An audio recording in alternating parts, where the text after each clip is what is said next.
We'll start by introducing you for the viewers who will be watching this interview later. So, Sydney Weiss is a lawyer and the host and executive producer of Seek the Joy podcast, featured in BuzzFeed's 27 podcasts you need to start listening to in 2018, winner Best Podcast 2019, New Media Film Festival, and a finalist of People's Choice 2019 Discover Awards.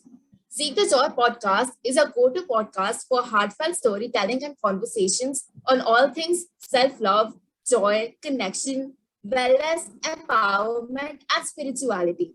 Inspired by ongoing journey toward growth, empowerment, and self-love, every episode offers a fresh perspective, aha moments, laughs, words of wisdom, and shared experiences that will stick with you throughout the week.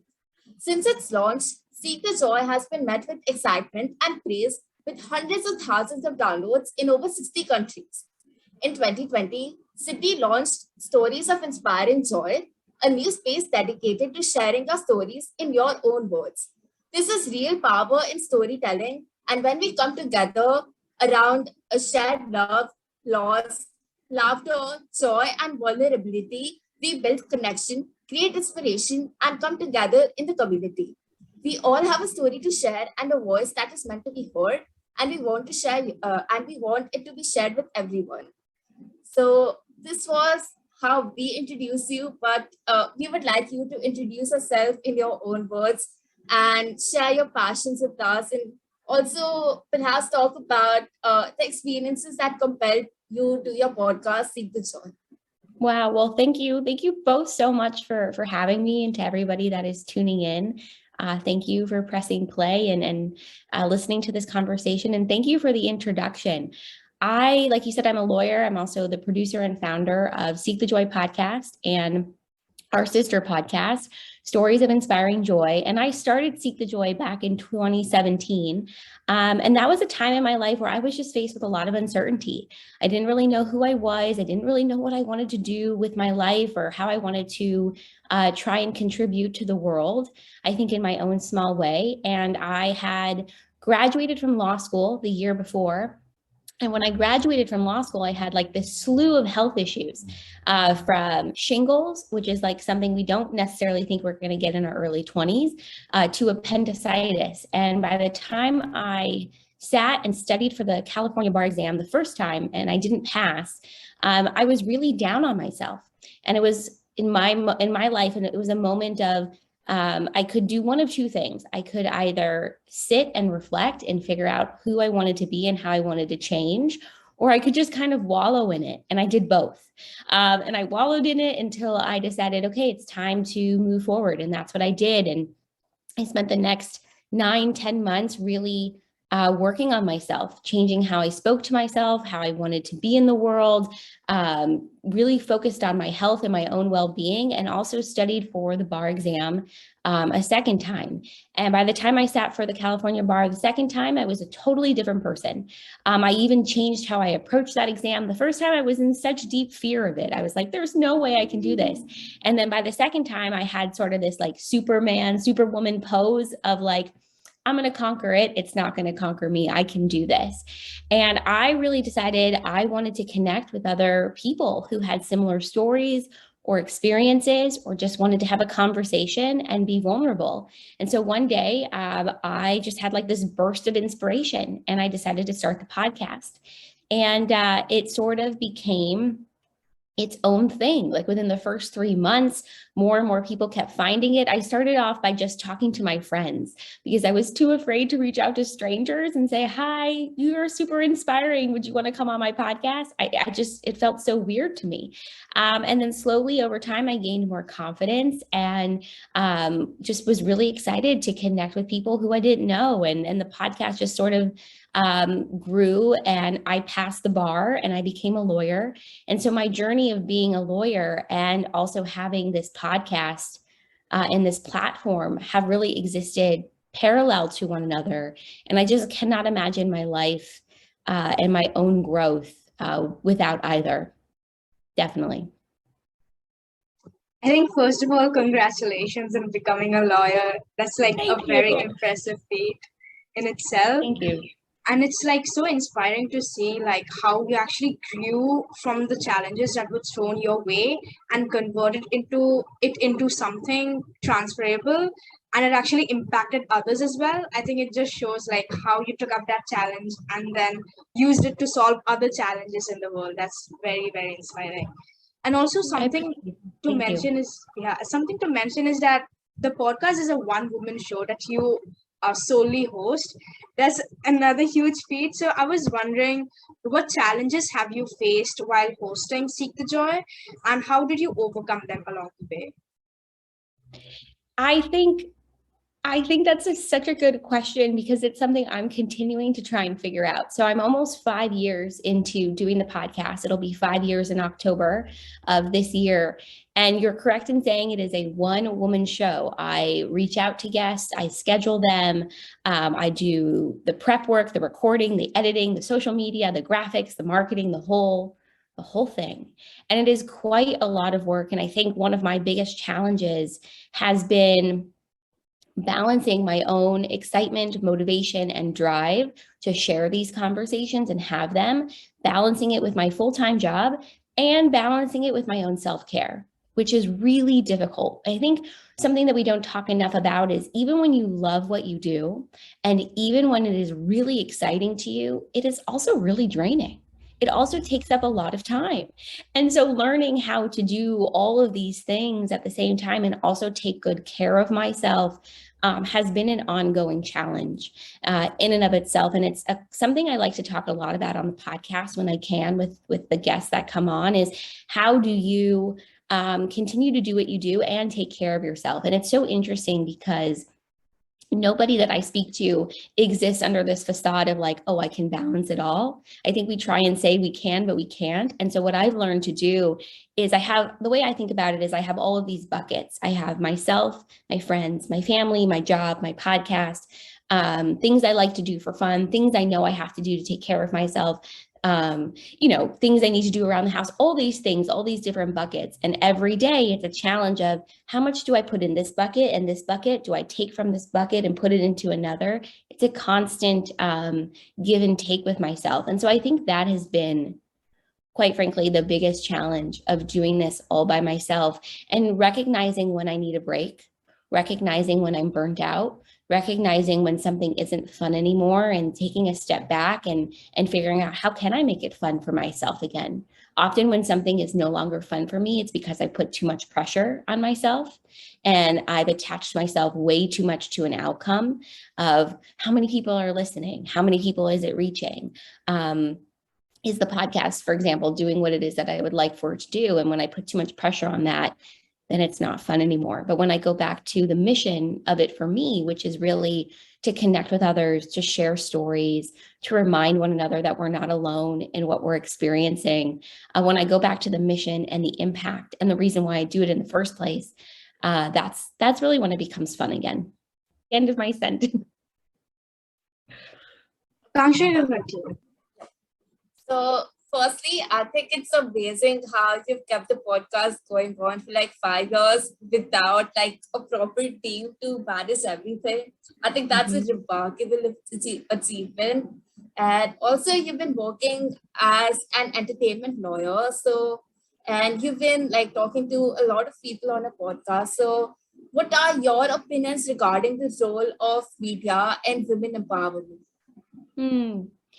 I think media serves a really important role in our society. It serves a super important role in how we connect to one another. If you see yourself represented on screen or in stories or in books that you're reading or podcasts or music that you're consuming, media serves such an important role. And I think, I don't know about you both, but I've noticed over the last couple of years, the content that we're consuming is not only more inclusive, more widespread.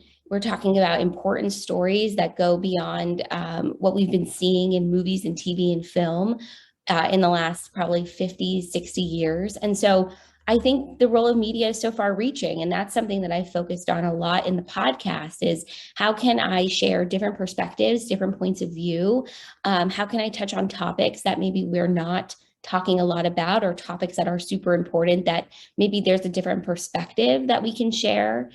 What was really important throughout the last, I would say, 2.5 years of this pandemic was really wanting to share that we can be experiencing such profound grief and loss, disappointment, and intense struggle, while also holding joy and hope and optimism at the same time. And so a lot of the conversations I've shared in the last 2 years has had, I would say, has had that goal in mind in order to, I think, continue to show myself and show others that joy is possible even when we're going through something really difficult. And so while I was experiencing the pandemic along with everyone else, I was also experiencing grief and loss in my own life. And so that's been a struggle for me of recognizing that I can continue to empower myself through that element of grief and loss and disappointment and challenge. And I think media continues to show me and continues to show others what's possible when we don't feel like we know what's possible anymore, and continues to show us that there's a way forward. And I think if we can continue to find media, find stories, find content to focus on and to share that really touches on those core themes, we are so much better off, I think, as people, and also as a society. And I would say too, when you see yourself in someone else's story, and this is really the premise for my second podcast, my sister podcast, To Seek the Joy. It's called Stories of Inspiring Joy. This is really the premise behind that show, is that we really all have a story to share. We have a voice that's really meant to be heard. And something I've learned in the last 5 years is that we all want to share our stories. We just don't know how. Sometimes we don't know how. Sometimes we think others don't want to hear our story. We don't know the best way to share it.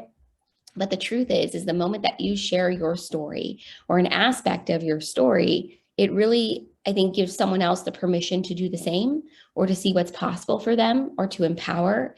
And so it's a lesson and an aspect of content that I think is continuing to evolve.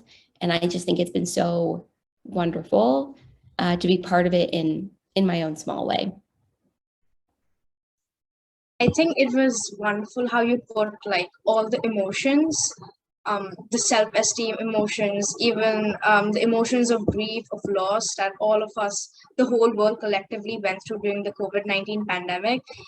I think it's definitely, personally, like in India, we faced like a very horrible second wave of COVID just last year, and then it really like shattered our lives personally. Everyone was directly or indirectly affected, and I feel, just as you so eloquently put it, some people wanted to share their stories, but they did not know how to.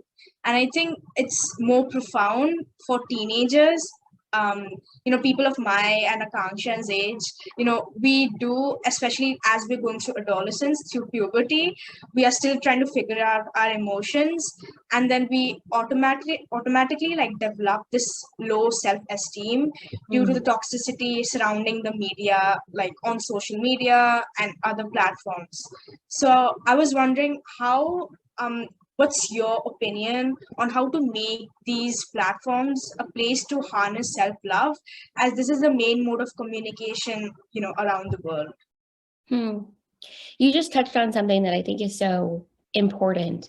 No matter what age you are, and I'm in my early 30s, you still have moments where you question yourself and your self-esteem. And self-love is not a destination, in my opinion. It's a journey. It's something that is continuing. It's something that's continuing to evolve as you have more experiences and you meet new people and you find yourself in different spaces. And I think if it's all about being intentional, I really think that's what it is. It's about being intentional with the types of people, places, things, shows, movies, podcasts, music, things that you expose yourself to. For me, that's been really important. And for a lot of my guests on the podcast, that's been really important for them too. While I think they're on this journey of self-love, is really just being intentional with what it is that you surround yourself with, and recognizing When something is starting to make you feel bad, when something is starting to make you question who you are or who you want to be or the direction that you're moving in your life. Because the truth is we can't always control, what's around us. We can't always control what it is that we're consuming or the conversations that we're having, but recognizing how you want to allow something to impact you, I think, is really important. And it's a skill. Like, it is something that I continue to work on, and I continue to seek out for myself, because self-love, like I said, it's a journey. Personal development is a journey. And recognizing who you want to be in the spaces that you're in is also a journey. I don't know if that answers your question, but for me, I just find that self-love is something that we keep working on. And self-love is also like a big buzzword, right? It's like a word, I think, in the last like maybe decade, maybe less, we're talking more about self-love, self-esteem, self-worth. And it's all, I think, tied to this level of connection and community that we're able to build or bring about for ourselves. And I don't know about you both, but for me, throughout the pandemic, like, connection and community was something I was really craving. At the time, I was living at home with my parents and my sister, and so I had that element of connection, but I wasn't able to see my friends, my coworkers. Leaving the house was, quite frankly, scary for a really long time. And so finding that a way to connect with other people, and doing so in a way that allows you to learn about yourself and to grow and to seek out new experiences, I think that's really where that element of community comes into. There's such an interesting connection between self-love and community and connection. I absolutely love how you put this all together, and how you said that it's important for us to recognize when we're feeling bad, because often if we want to do something that is not good for us, we often do not want to accept that fact. We do not want to admit it. And also how you talk about self-love being a journey, I think that's really wonderful, because, there are times when we do not, consider some moments in our life to be stepping stones, or just to be like part of that journey. And also, I think it's really interesting how you have become an entertainment lawyer now, and it's also been kind of a process for you. So, would you like to tell us more about your journey to becoming an entertainment lawyer and what the field is like? Sure. Yeah, absolutely. It's so interesting. When I was growing up and when I went to law school, I never thought that I would work in entertainment. I wanted to be a district attorney. I wanted to be the person that put the bad guys away. And I had that experience my first year after law school. And I really realized, this is important work, but this is not my work. This is not what I'm supposed to do with my life.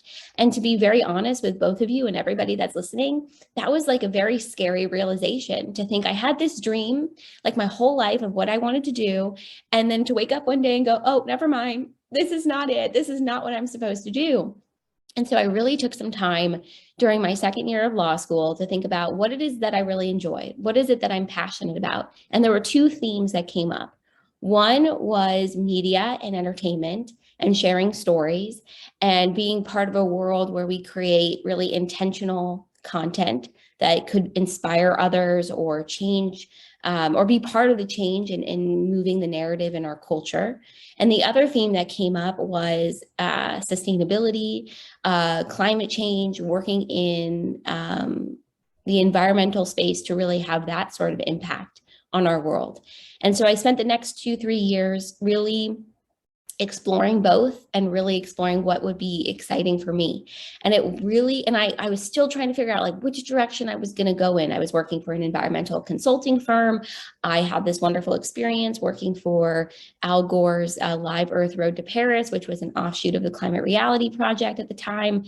And it really wasn't until I sat for the California bar exam that second time that I shared with you earlier and decided I wanted to start a podcast that I thought, wait, hold on. I actually think I really want to be in entertainment. It was like the light bulb went off for the podcast and the light bulb also went off for what it is that I want to do.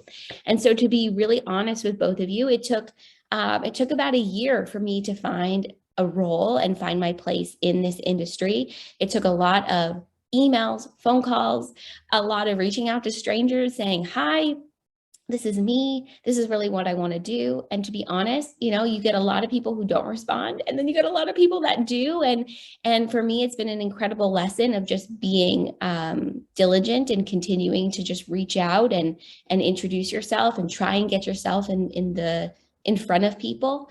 And so finally, I was offered an opportunity to serve as a legal assistant at a studio. At the time, it was a studio/production company.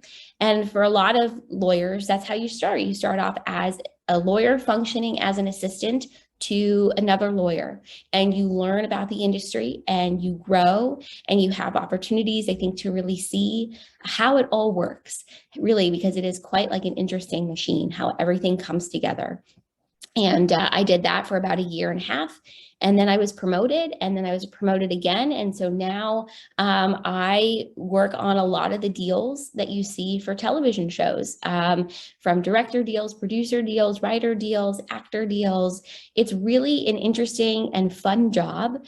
Like I said, it's not what I thought I was going to do, but it has really been fun for me and really fulfilling, and an aspect of sharing content that I didn't necessarily anticipate I'd be part of. So on the one hand, I work at a studio as a lawyer, and then on the other hand, I've got these two podcasts and this platform where I get to really see another side of content and content creation. So small part of my journey, very like SparkNote version of becoming a lawyer in entertainment. But I was one of those kids that like at 12 knew I wanted to be a lawyer, and everything I did through school was to get me to that place. It was a lot of hard work.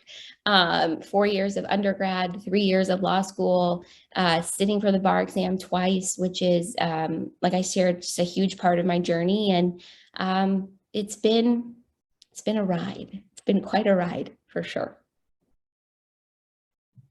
I think one thing that people don't appreciate enough is the whole process of trial and error. I think that kind of never leaves you wherever you go in life. And it was so interesting to hear about your perspective on, how you went through that as well, but then how you use that as a tool to then get to know more about the industry. And then ultimately, it's so amazing to see you thriving in it. I think it's so important to do something in life that you're actually passionate about. No matter, if it's for your own passions, or like if you want to impact the community. I think everybody has different priorities, but it's always important to prioritize yourself firstly. I just love what you said about trial and error, because that is what life is. Like, life is this process of trial and error, of trying something new, putting yourself out there, seeing how it goes, and then learning from it, because everything is not going to go super smooth. Unfortunately, there are going to be times where you're going to fall on your butt, where a door is going to be slammed in your face, where you're going to think to yourself, oh my God, like, have I failed? Am I a failure? No, you're neither of those two things. You're just a person trying to learn about themselves and learn about their place in this world. And that's the only way to do it. Like, we only learn through trial and error, through experience, through putting yourself out there, through being brave, through taking chances. Sometimes calculated risk is very important, not doing something totally crazy. But that's how we learn about ourselves and what we want to do in life. And I am still learning about myself and still learning about what it is exactly that I want to do. But everything that I've done so far has really just been like an exercise in patience, an exercise in being brave and having courage, and learning to trust that, somehow, some way, it's going to all fall into place. So I love what you said. It's really trial and error. Yeah. Yes. Thank you for your added perspective. It's so important, especially us, we'll be applying to college in the fall. And then I think in some ways we are scared of rejection as well. We put all of our self-worth into, the college acceptances, the scholarship acceptances that we'll get. But then it's so important to understand that, every failure is a learning experience, and that acceptances really do not equalize to your self-worth and your self-value, because at the end of the day, even the ones who are sitting behind the admission desks, like they're also human beings, and like they have different perspectives on whether they want you to be admitted or not. So yeah, I think that was so interesting. This thought process came into myself, so it's very interesting. It's so interesting, and I'll share this with both of you and anyone who at any point, whether you're applying for college now or later, I am someone who has had my whole life a lot of performance anxiety and attached all of my self-worth to how someone else saw me or the outcome. And when I was applying for college and I received a lot of rejections, like a lot, I thought like it just completely like tore apart my self-worth at the time. And the same thing with applying to college, and the same thing applying, for law school, and the same thing for applying to jobs when you're out in the workforce. The truth is who you are as a person is not attached to anything external to you. It's really about who you are on the inside. Are you kind? Are you generous? Do you love others? Do you love animals? Do you take care of your family? What do your friends think of you? What's your relationship like with your friends and your family? That's where that self-worth comes from. It doesn't come from the response on an application for a job or a college. And I've had to learn that. I've had to learn that for like over 2 decades now. And it's very challenging, but it's such an important lesson. So as you apply to school, just remember that who you are as a person is not tied to what any of those colleges think of you or accept you or not. You're incredible as is, and you'll land in the right place. Oh, so relatable, because I just have been through that many times. Yeah. Yeah, thank you for that perspective. We definitely need to talk more about, having more support given to each other. And it was very interesting hearing your perspective on that. Mhm. So I was also wondering, what sort of, so you, of course, do this podcast based upon your passions. And I was wondering, would you think, what do you expect listeners of your podcast to take away from the work that you're doing, and what real impact do you aim to make in the world? That's such a wonderful question. I think with every conversation that I share, my hope is that you'll take something that resonates with you and don't feel any pressure at any point to take it all as truth. I think whenever we're listening to anything, whether it's a podcast, a TV show, a conversation like this one, a movie, I always say to myself, take what resonates and leave the rest. And so my hope is that there's always going to be at least one nugget of wisdom or a story that's shared in a conversation in the podcast that will resonate with somebody. And if it doesn't, that's okay. Hopefully there's another episode or conversation that will resonate. But ultimately, I just hope that anyone that tunes in walks away remembering that they're not alone in what it is that they're experiencing, that there's at least one other person out there who's been through what you've been through, or who has had a similar struggle or a similar perspective, or is looking to do something similar with their life. I think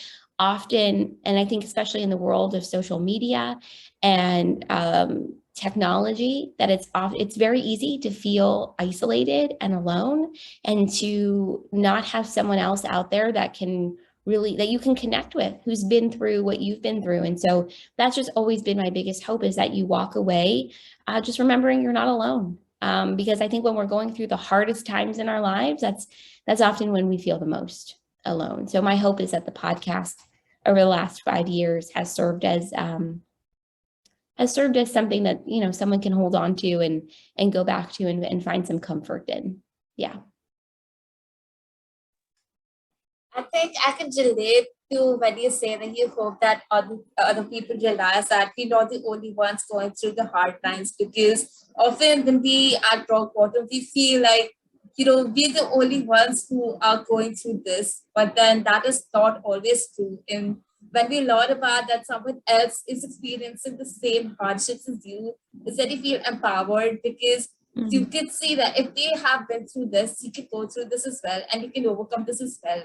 So I think that's a wonderful feeling that your podcast allows us to connect with other people who we can relate to, and I think that's wonderful. And also, since we're running out of time, we just wrap up the interview now. Yeah, please, I can take over. Yes, thank you so much for your time. Would you perhaps like to end on the note by sharing where you see Seek the Joy going in the future? Like any exciting new initiatives the audience should know about? Well, thank you both so much for having me and for the time to connect with both of you. And I think it's just an interesting conversation and talking. I'd like to talk about all of this and talk about, how we can really empower ourselves through conversation, through connection, through remembering that we're not alone. So first of all, thank you both for having me, and to everyone that's tuning in. And I would say, it's so interesting because I never thought the podcast would reach year 5. Like 5 years is crazy to me, especially because I've been doing it by myself this whole time. So I'm just really looking forward to celebrating 5 years of the podcast in October. I'm still trying to figure out what I'm going to do to celebrate. So if you have any ideas, let me know. But I think as I continue to look towards the future, I'm just excited to continue to have conversations and to meet new people. I think for me, that's been huge, is all of the incredible people I've been able to meet in 5 years. I think I've spoken to over 250 people at this point. And so for me, that's just wild. I never expected that. So I'm really looking forward to meeting new people, to sharing their stories, to providing opportunities for anyone that tunes into the podcast to connect with others. Last year, I hosted our Seek the Joy Summit, which was an incredible day filled with conversation and connection. And so many people met each other through that summit. And so it would be wonderful to do it again. So that's really what I'm looking forward to in the future, is just to continue to share stories, to share conversations that hopefully resonate, that feel good, and that inspire. So that's what I'm looking forward to. I think definitely we would love to see another Seek the Joy Summit, because I was there last year. I think that would be a wonderful way of celebrating, 5-year anniversary. Yeah. And I think the perfect way to celebrate would also reflect on such an incredible 5 years. I really want to, on behalf of perhaps the Seek the Joy community, thank you for bringing together so many people. I mean, it's ultimately so crazy to see, how just like one idea from you just like it completely changed the way people actually see self-love, compassion, putting yourself before others. That's actually not being selfish, is being self-prioritization. And just thank you so much for all the interesting convo we had today. And then really can't wait to see where Seek the Joy goes. Thank you so much for being here. Thank you for that. That means so much. Thank you.